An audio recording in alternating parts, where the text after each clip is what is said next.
ఓం సర్వరూపమయీం దేవీం సర్వం శక్తిమయం జగత్ అతోహం విశ్వరూపాం త్వాం నమామి శ్రీ లలితాంబికాం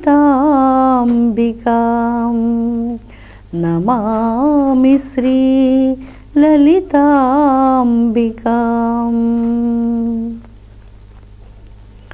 పవిత్రాత్మ స్వరూపులైన మీ అందరికీ మీ తల్లి అవ్యాజ్యమైనటువంటి మాతృప్రేమను అందిస్తూ శ్రీ లలితా సహస్రనామాల యొక్క పారాయణం మనం బహుకోట్ల జన్మల పుణ్యం వల్ల పొందగలిగాం.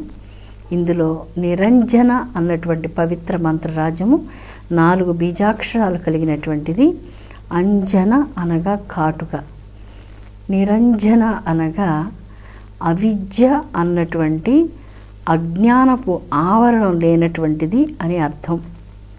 ఇంద్రాది దేవతలకు సమస్త జ్ఞానులకు ఒక ఆవరణ ఉంటుంది. ఆ ఆవరణ అవిద్య అన్నటువంటి ఆవరణ. ఈ అవిద్య ఆవరణను సృష్టించే తల్లి జగదంబిక. అవిద్య ఆవరణం ఎంత మాత్రం తన యందు లేనటువంటిది, అవిద్య లేనటువంటిది, మహామాయా స్వరూపిణి అయినటువంటి జగన్మాత మాయకే అధీశ్వరి, మాయాతీత స్వరూపిణి. అందుచేత ఈ జగన్మాతను నిరంజన అంటున్నారు. నిరంజన, రంజని, నిరంజని. ఈ నిరంజని చాలా అద్భుతమైనటువంటి శక్తి కలిగింది. గురు రూపంగా పనిచేస్తూ ఉంటుంది. అజ్ఞాన తిమిరాంధస్య జ్ఞానాంజన శలాకయ చక్షురీన్మీలితం ఏన తస్మై శ్రీ గురవే నమః. గురువు అంటే సాక్షాత్ జగజ్జననియే. మీ గురువే మీ జగజ్జనని. జగజ్జనని రూపం గురు రూపం. గురు రూపంగా ప్రకాశిస్తున్నటువంటిది ఆ జగజ్జనని. గురు సేవ బహుకోట్ల జన్మల పుణ్యం వల్ల కానీ మీకు లభించదు. అటువంటి గురుసేవ మీకు లభించినప్పుడు ఆ జగజ్జనని భావంతో మీరు మీ గురువులను సేవించండి. దానివల్ల లభించేటువంటి పవిత్రత మాటలతో వర్ణించలేనటువంటిది. ఒక అంధకారమైనటువంటి గుహ ఉన్నది. ఆ గుహ అంతా రాళమయంగా ఉన్నది. చల్లటి జలధార కూడా అక్కడ ప్రవహిస్తూ ఉన్నది. ఎటు వెళ్ళాలో దారి గోచరం కావటం లేదు. పైగా అమావాస్య గాఢాంధకారం. మొదటే గుహ అంధకారంగా ఉన్నది. బయట అమావాస్య గాఢాంధకారము, లోపల అంధకారము, బయట అంధకారము, సర్వత్రా అంధకారం. ఇటువంటి అంధకార భరితమైనటువంటి ఆ వాతావరణంలో చల్లటి జలధార ప్రవహిస్తూ, రాళ్ళు, అక్కడక్కడ పెంకులు ఇలాగ ఉంటూ దారి చాలా కష్టంగా ఉన్నది. ఇంతలో అనుకోకుండా ఒక దివ్యమైనటువంటి జ్యోతి వచ్చి మీ ముందు నిలిచి జాజ్వల్యంగా వెలుగొందుతూ ఒక చక్కని మార్గాన్ని చూపిస్తూ ఉన్నది. ఆ చక్కని మార్గం గుండా ప్రయాణం చేస్తున్నప్పుడు అక్కడ ముళ్ళు లేవు, అక్కడ ఏ విధమైనటువంటి కష్టం లేదు. ఆ బాట చాలా సుగమనంగా ఉన్నది, అంటే చాలా చక్కగా ఉన్నది. నడిచేందుకు కష్టంగా లేదు. ఆ బాట వెలుగు బాట. అటువంటి వెలుగు బాటను చూపించేటువంటి పుణ్యమూర్తులే దివ్య గురువులు. భారతదేశంలో అటువంటి పుణ్యమైనటువంటి మార్గాన్ని చూపించేటువంటి మహనీయులు ఎందరో ఉన్నారు. మన ఈ కాలంలో కంచి కామకోటి పీఠంలో పరమాచార్యులు చంద్రశేఖర సరస్వతి మహాస్వామి వారు ఒక అపురూపమైనటువంటి కోటి సూర్యప్రకాశమానమైన ఈశ్వర స్వరూపం. అలాగే శృంగేరి పీఠంలో చంద్రశేఖర భారతీ స్వామి తీర్థవారు పెద్దస్వామి వారు ఇప్పుడు వారు పరబ్రహ్మైక్యాన్ని చెంది ఉన్నారు. ఆ పరమపురుషులు జాజ్వల్యమానమైనటువంటి ఆత్మజ్ఞానంతో నిరతిశయానందమైనటువంటి బ్రహ్మానంద సుఖంలో విరాజిల్లుతూ ఎందరికో మార్గనిర్దేశనం చేసి ఉన్నారు. అలాగే భగవాన్ రమణ మహర్షి. భగవాన్ రమణ మహర్షి స్వరూపమే ఆత్మజ్ఞాన స్వరూపం. భగవాన్ రమణ మహర్షి యొక్క స్వరూపమే సాక్షాత్తు దైవ స్వరూపం.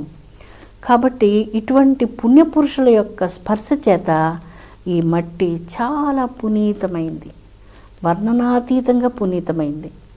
ఆత్మజ్ఞానులకు నిలయం ఈ భారతదేశం అని చెప్పుకున్నాం కదా. ఇటువంటి ఆత్మజ్ఞానులు ఈ భారతదేశాన్ని మరింత శోభాయమానమైనటువంటి ఆత్మజ్ఞాన సౌందర్యంతో వారి ఆత్మజ్ఞాన ప్రకాశాన్ని వారిని అనుసరించినటువంటి బిడ్డలకు పంచి ఇచ్చారు. ఈ సంపద శాశ్వతమైన సంపద. లలితా సహస్రనామాలలో నిర్లేప అన్నటువంటి మంత్రం 3 బీజాక్షరాలకు సంబంధించినటువంటి మంత్రం. నిర్లేప అనగా దేనికి అంటనటువంటిది, కర్మ సంబంధమైనటువంటి పూత లేనటువంటిది, జ్ఞాన సంబంధమైనటువంటి పూత కూడా అంటనటువంటిది. ఎప్పుడైతే బ్రహ్మజ్ఞాని ఆత్మయందు నిరంతరం ఆనందిస్తూ ఉంటాడో కర్మ సంబంధమైనటువంటి ఏ బంధనం అతని మీద పనిచేయదు. అదేవిధంగా జ్ఞాన సంబంధమైనటువంటి ఏ పూత కూడా అతనిని అంటదు. చాలా అద్భుతంగా ఉంది ఈ మంత్రరాజ్యం కూడా.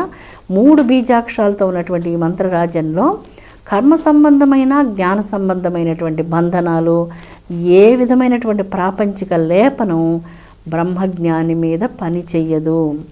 బ్రహ్మజ్ఞాని బ్రహ్మజ్ఞానంలోనే ఆనందిస్తూ నిరంతరం బ్రహ్మానంద సుఖాన్ని అనుభూతిని పొందుతూ అవిద్య లేసం లేకుండా, అజ్ఞానం లేకుండా ఈ ప్రపంచాతీతమైనటువంటి దివ్య ఆనంద పారవస్య స్థితిలో నిరంతరం తన స్వాత్మేందు విహరిస్తూ ఉంటాడు.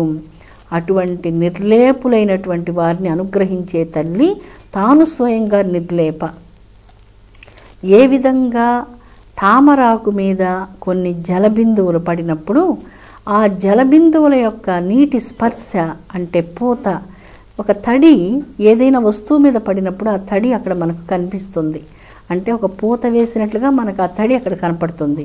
కానీ తామరాకు మీద మాత్రం జలబిందువులు ఎన్ని పడినప్పటికీ ఆ జలబిందువుల యొక్క పూత అక్కడ మనకు కనిపించదు. ఏ విధంగా తామరాకు జలబిందువుల చేత అంటకుండా ఉంటుందో అలాగా అంటకుండా ఉండేటువంటి ఆత్మజ్ఞానం బ్రహ్మజ్ఞానులకు ప్రసాదించే తల్లి నిర్లేపురాలు. తాను స్వయంగా నిర్లేప.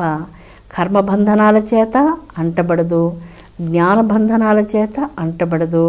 తన భక్తులైనటువంటి వారికి కర్మ బంధనాలు లేకుండా చేస్తుంది, జ్ఞానం అనేటువంటి ఆ బంధనాలను కూడా లేకుండా చేస్తుంది. నేను జ్ఞానిని, నేను ఇది చదువుకున్నాను, ఇది నాకు తెలుసు, ఇదంతా నాకు తెలుసు అనేటువంటి భావన నుంచి విడివడ చేసి నిజమైన జ్ఞానం ఏదైతే ఉందో, బ్రహ్మానంద సుఖం ఏదైతే ఉందో ఆ దివ్య జ్ఞానాన్ని ప్రసాదించి శాశ్వతము, పరంధామము, పరబ్రహ్మ స్వరూపమైనటువంటి తమ స్వస్వరూప జ్ఞానాన్ని ఆత్మజ్ఞానులు అంతరంగమునందు అనుభూతిని పొందుతున్నారు. అందుకే ఈ మంత్రానికి నిర్లేప. జగజ్జనని స్వయంగా కర్మ సంబంధం లేనటువంటిది, ఏ విధమైనటువంటి జ్ఞాన సంబంధం కూడా లేనటువంటిది. తనను సేవించేటువంటి భక్తులకు స్వాత్మజ్ఞానం ప్రసాదించి వారిని కూడా కర్మబంధనాల నుంచి, సమస్త జ్ఞాన బంధనాల నుంచి, అవిద్యా బంధనాల నుంచి, సమస్త అజ్ఞానాల నుంచి రక్షించేటువంటి కన్నతల్లి. మహర్షి దయానందుల జీవిత చరిత్ర మనం చూసినప్పుడు ఆయన వేదాలన్నీ చాలా చక్కగా చదువుకొని ఆమూలాగ్రం వాటి యొక్క సాహిత్యాన్ని నరనరంలో జీర్ణించుకున్నటువంటి వేదజ్ఞాని. ఒక సద్గురువు కోసం అన్వేషణ చేస్తూ భారతదేశంలో ప్రయాణం చేస్తున్నప్పుడు ఒక చిన్న పూరి కుటీరంలో తన గురువును దర్శించగలుగుతారు. గురువుగారు లోపలికి వచ్చే ముందు దయానంద మహర్షుల వారిని ఇలాగ అడిగారు, నీ దగ్గర ఇప్పుడు ఏదైనా గ్రంథాలు ఉన్నాయా అన్నప్పుడు తన దగ్గర ఉన్నటువంటి అమూల్యమైనటువంటి వేద సాహిత్యం, తాళపత్ర గ్రంథాలు, ఏ గ్రంథాలు ఉన్నాయో తెలియజేశారు. వెంటనే ఆ గురువుగారు ఆ గ్రంథాలన్నిటిని తీసుకుని వెళ్ళి నదీమ తల్లికి సమర్పించేసి రిక్తహస్తాలతో నా కుటీరం లోపలికి రమ్మన్నారు. ఇలా చెప్తున్నారు ఏమిటి గురువుగారు అనుకుని గురువుగారు యొక్క ఆజ్ఞను మీరకుండా ఆ గ్రంథాలన్నిటిని వెళ్ళి తీసుకుని వెళ్ళి నదీమ తల్లికి సమర్పణం చేసి కుటీరం లోపలికి వచ్చారు. వచ్చి చూసేసరికి గురువుగారు అంధులు, ఆయనకు నేత్రాలు లేవు. దయానందుడు చాలా గొప్ప మహర్షి, తపస్వి, చాలా కఠోరమైనటువంటి తపస్సు చేసి ఉన్నారు. గాఢమైనటువంటి వైరాగ్యం, తీవ్రాతి తీవ్రమైనటువంటి వైరాగ్యం, దైవ సాక్షాత్కారం పొందాలనేటువంటి తపన ఆయన అంతరంగంలో దహించి వేస్తూ ఉండేది. ఆ తపన కోసం గురువును అన్వేషిస్తూ బహు సంవత్సరాలు యావత్ భారతదేశం అంతా పర్యటించి చివరకు గురువు దగ్గరకు వచ్చినప్పుడు నీకు వేదాల్లో ఏ ఏ సందేహాలు ఉన్నాయో అడుగు అని చెప్తారు గురువుగారు. తనకున్నటువంటి సందేహాలన్నీ అడుగుతున్నప్పుడు గురువుగారు కన్నులు మూసుకొని ఆ ప్రతి ప్రశ్నకు సమాధానం చెప్తున్నారు. గురువుగారు స్వయంగా వేద గ్రంథాలను చదవనే లేదు. తన అంతరంగం లోపల ఉన్నటువంటి బ్రహ్మ విద్యా స్వరూపమైనటువంటి ఆ సరస్వతి జ్ఞానాన్ని స్వతహాగా కలిగి ఉన్నారు. అందుకే గ్రంథ పాండిత్యం చేత కొన్ని సందర్భాల్లో మనకు జ్ఞానపూరితమైనటువంటి అహంకృతి కలుగుతుంది. నాకు అన్నీ తెలుసు, నేను చదువుకున్నాను కదా అనేటువంటి అహం మనకు వస్తుంది. అందుకే ఇక్కడ ఆ గురువుగారు ఏనాడు గ్రంథాలు చదివి ఎరగరు. చేతితో ఒక్కరోజు కూడా గ్రంథాన్ని చదివినా కూడా ఆ దినాల్లో ఆయన చదువుకునే అవకాశం లేదు. ఎందుకంటే గురువుగారు అంధులు కాబట్టి. అంధులైనటువంటి వారు మరి చతుర్వేదాలలో ఉన్నటువంటి ఎవ్వరు ఎన్నడూ ఎరగనటువంటి రహస్యాలను స్వయంగా శిష్యుడు సమస్త వేద జ్ఞానం కలిగినటువంటి వాడు, పరిపూర్ణమైన వ్యక్తిత్వం కలిగినటువంటి వారు. అటువంటి శిష్యునికి వేదాలలో ఉన్నటువంటి సమస్త సందేహాలు అరటిపండు వలిచిపెట్టినంత అనాయాసంగా సులభంగా గురువుగారు కన్నులు మూసుకొని లోపల ఉన్నటువంటి ఆ వెలుగును చూసి ఆయన ఆ ప్రశ్నలంటికి సమాధానం చెప్తున్నారు. అమృతాత్మ స్వరూపులారా, నిర్లేప అన్నటువంటి ఈ మంత్రరాజంలో జగదంబ కర్మ సంబంధం లేకుండా, జ్ఞాన సంబంధం లేకుండా సకల బంధనాల నుంచి విమోచనం ప్రసాదిస్తున్నది. తల్లి స్వయంగా తాను నిర్లేపురాలు. అమ్మకు ఏ అవిద్య బంధనం లేదు, ఏ విధమైనటువంటి అజ్ఞాన ఆవరణం లేదు, ఏ విధమైనటువంటి మాలిన్యం లేదు. కర్మ సంబంధమైన మాలిన్యం, జ్ఞాన సంబంధమైన మాలిన్యం, ఏ విధమైనటువంటి మాలిన్యాలు లేనటువంటి అంతరంగంతో విరాజిల్లే జగదంబ మాలిన్యరహితమైన నిర్లేప అన్నటువంటి మంత్రానికి సరైన అర్థంగా భాషిస్తూ తనను ప్రార్థించేటువంటి తన భక్తులను అనుగ్రహించి వారి హృదయాలలో నిర్లేపమైనటువంటి జ్ఞానంతో బ్రహ్మ విద్యాది దేవతయే విరాజిల్లుతూ ఉన్నది. అపూర్వంగా ఉన్నది. బ్రహ్మ విద్యాది దేవతయే విరాజిల్లుతున్నది. బ్రహ్మ జ్ఞానమే కదా మానవుని యొక్క చివరి లక్ష్యము. విశ్వశాంతి వర్ధిల్లునుగాక. ఓం శాంతి శాంతి శాంతి.